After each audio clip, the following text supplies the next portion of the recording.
Hello, everybody. I hope you had a very happy New Year, a very Merry Christmas, happy holiday, whatever religion you are part of. I hope you had a wonderful time. Now, I realize that it's been a while since I made a video. This past month during the lame duck session, a lot of stuff has happened. I haven't been making videos to cover. I apologize for that. I would like to do a little recap here, talk about what happened. I hope you all aren't upset. First of all, I know my last few videos addressed the tax cuts for the wealthy versus the middle class, and I'm sure you've all heard that Obama compromised.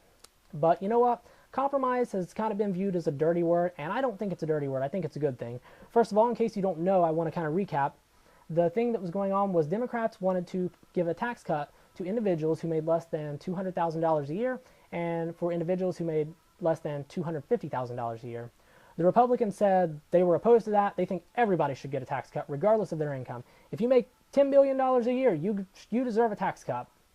So they were adamantly opposed to only giving tax cuts to the lower and middle class. To quote President Obama, they were holding the middle class tax cuts hostage. They were not willing to budge on this. And you know what? Obama compromised, and I think he did what he had to do. You see, the public was on Obama's side when it came to only extending the tax cuts for the lower class and middle class. But in order to win this argument with the Republicans, he would have had to let it spill over into 2011. At that time, people's taxes would have been going up.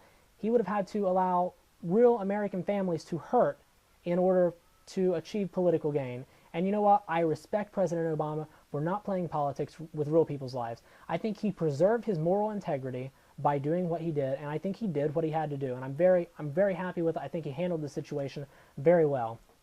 Now, it's not like the Republicans won this argument. You see, they had previously opposed extending unemployment benefits for all the people in America who are unemployed. The Republicans like to harp on how high unemployment is, and when it comes time to help them, they're not there to be found. They opposed extending unemployment benefits. So Obama got that tacked on to the tax cut compromise. He also got a payroll tax cut on the tax cut compromise, so people are going to see more money than they would have on their paychecks. So it's going to help people. I'm proud of Obama. I think he did a good job. It's good. Next up, the Zadroga bill, more commonly known as the 9/11 First Responders Healthcare Bill. Now, what this was about was on 9/11, when we were attacked by the terrorists at our Twin Towers, the first people to respond, the policemen, the firemen, the people who ran into those buildings to try to save lives, they're still sick from that. They went into those buildings that were just being destroyed, and they breathed in a lot of toxins. They have terrible diseases. They've got lung disease. They've got different kinds of cancers, just terrible stuff going on. These people have no money for health care. Now, some people have said that, oh, well, their employer provides health care coverage, so they're getting it from them. I'd like to clarify that. See, what happens, since that was on the job, it goes to workman's comp. And I'm sure we all know how that works. Workman's comp says, we're not sure you got hurt on the job, so we're not going to pay anything. So these people have been fighting workman's comp. They're not getting any help. They've got terrible illnesses, and they're dying. Several of them have died. Now, this was first introduced into Congress back in September, where all the details were worked out. We had it figured out how it was going to be paid for, and it seemed like everyone was on board. And when it came time to pass this, the Republicans said no. They filibustered to make sure that this bill did not pass. They literally stood up in Congress and said, look, we're not going to help these people who are dying because of their service to our country. And I just don't understand that. I mean, they will have to answer for that one day, I'm sure.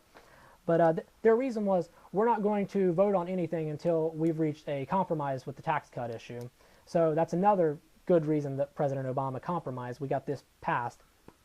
Ultimately, like I said, the first time the Republicans filibustered and blocked it, it was brought in to the floor again. It passed that time, but not without changing a few details. Originally, it was going to provide $7.4 billion to these people who have illnesses. That got cut down to $4.2 billion. But hey, the way I look at it, something is better than nothing. These people need help. I'm glad that we got that passed.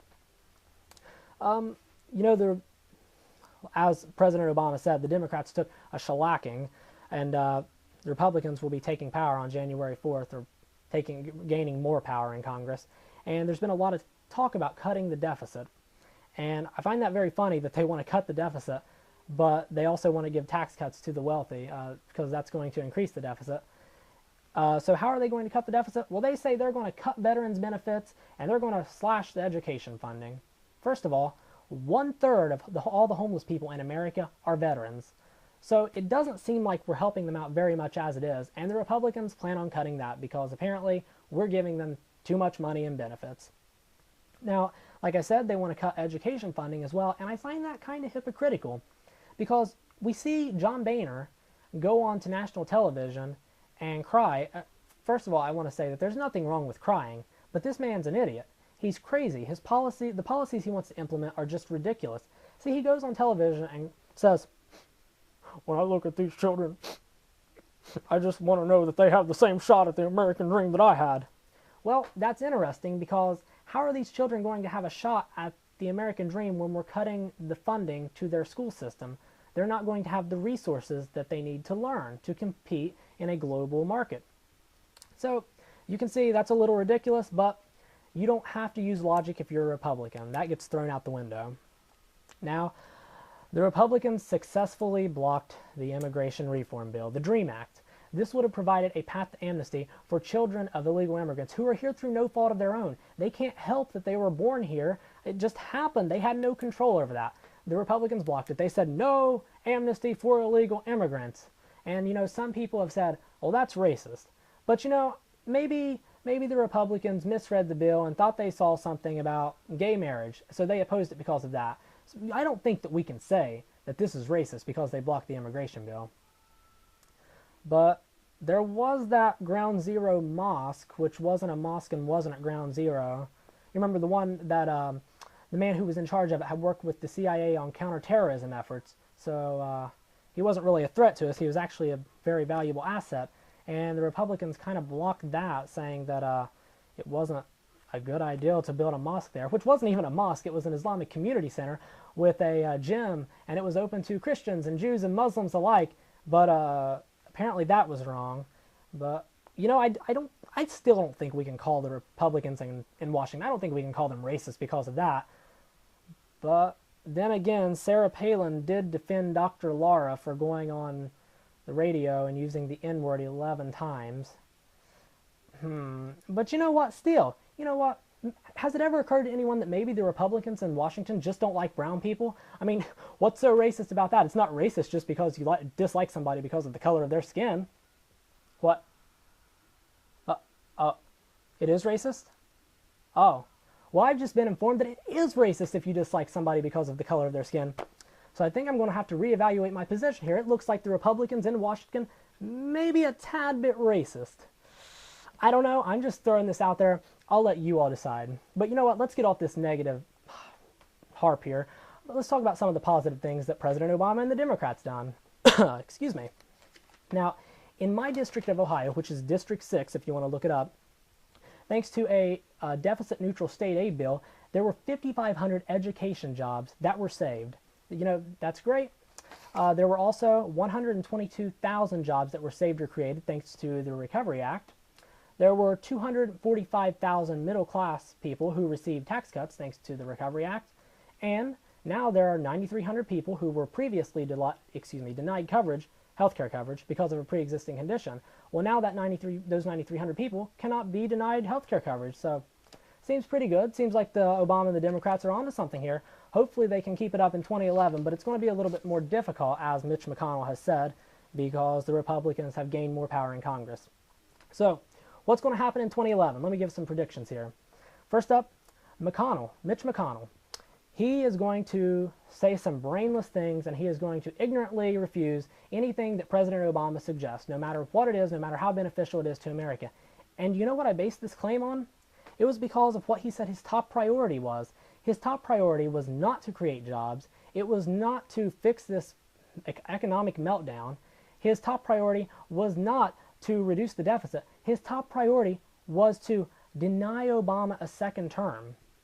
Now, that doesn't mean that the other things aren't important, but they're just not as important as getting Obama out of office. So he will do whatever it takes to get Obama out of office, no matter how many people he has to hurt, no matter how many American people are going to suffer because of what he does. He's getting Obama out of office because that's what he thinks is best for America.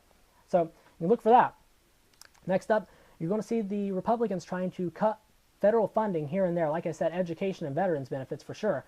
But not just because they want to reduce the deficit. No, It's because Senator Lindsey Graham has signaled that he, a Republican, and many of his Republican buddies would like to see U.S. permanence in Afghanistan because it would be extremely beneficial somehow. Staying in Afghanistan even longer when everybody's opposing it. We need federal dollars to go there to keep our boys there to make them hate us even more than they already do. Sounds like a great idea. Of course, I'm joking, but like I said, you don't have to use logic to be a Republican. Now, finally, and this isn't even a prediction. I can guarantee it. You're going to see Sarah Palin say more ridiculously idiotic things in 2011. Fingers crossed that she announces a presidential run. I would love nothing more to that because, as I have said before, nothing would be funnier to watch than to see a white Christian American capitalist get crushed in a presidential race by a black Kenyan Muslim socialist. It would be absolutely hilarious. Well, folks, I will be here to keep you politically updated. I hope you all have enjoyed this. Again, I hope you all have had a happy new year, and I hope you all have a wonderful 2011. I will see you soon.